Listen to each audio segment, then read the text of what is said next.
Are you used to being told the truth? Should I tell you? Are you ready? What would that be like? I'm Rich Hatch.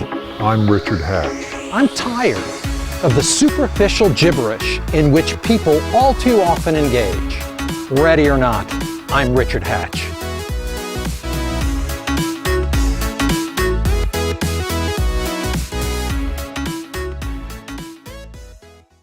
I've long been interested in sharing my thoughts about any number of issues, and I think I'd like to call this series, this journey on which I feel like I'm beginning, Reality Matters. I think that nails it pretty well. Reality matters, or it should. And the idea is that too often, far too often, we don't really know what we think we know. We don't really have the facts to support the ideas in which we believe. And I think that causes huge problems in our lives and for people around us and for the world in general.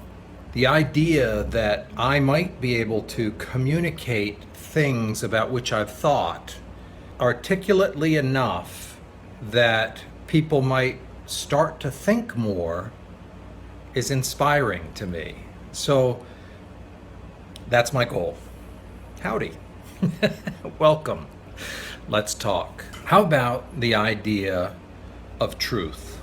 Let's begin by trying to create a frame of reference around which we can base these conversations. Let's take the word truth. What's true? Reality. Those are all synonymous, I believe. And if that's true, that reality, truth, what's true, are synonymous, how does that truth differ from honesty? I think that's a really good place to start. I wonder how often any of you might have thought through the idea of what it's like for someone to be honest. Tell what they're thinking, the way they're thinking, honestly, and for that to not be true. I think that's a very, very common set of circumstances. Those times in which people believe things to be true and therefore share them honestly, but those things happen not to be true. Are you following? I hope so. Is this confusing? I hope not. I hope it's something worth your time to think through a little bit. I hope quite soon people will start to recognize the need, the importance of these ideas about which we're talking. Let me give you an example. If I believe sincerely, in all honesty, that a tenet of a particular religion is true, let's say I believe that you will go to hell if you are a murderer. And I share that with you, and I fight to incorporate ideas that support that concept in law. And I am consistent about that belief. My consistency, my sincerity, my intensity all around that issue have absolutely nothing to do with whether or not that issue is true or how true it may be.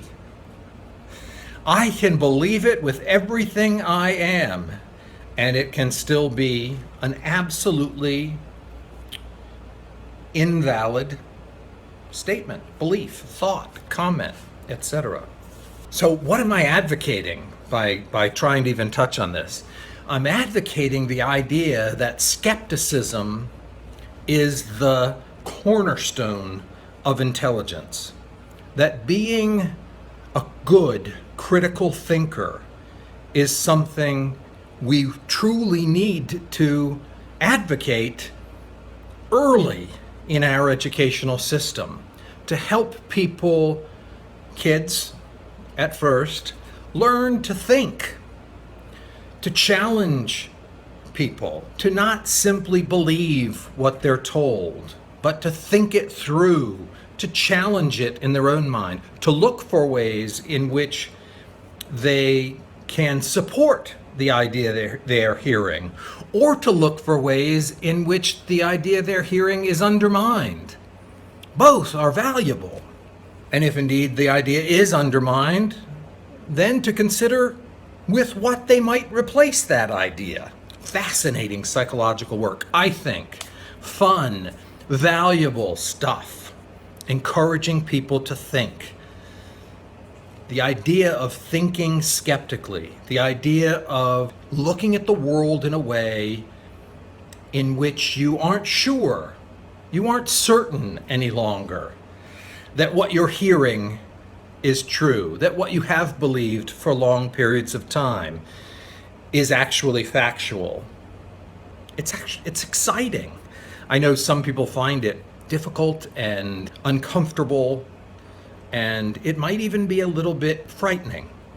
But truth, learning what is most likely true and living as close to what is most likely true as possible, is well worth the effort. Exciting beyond description.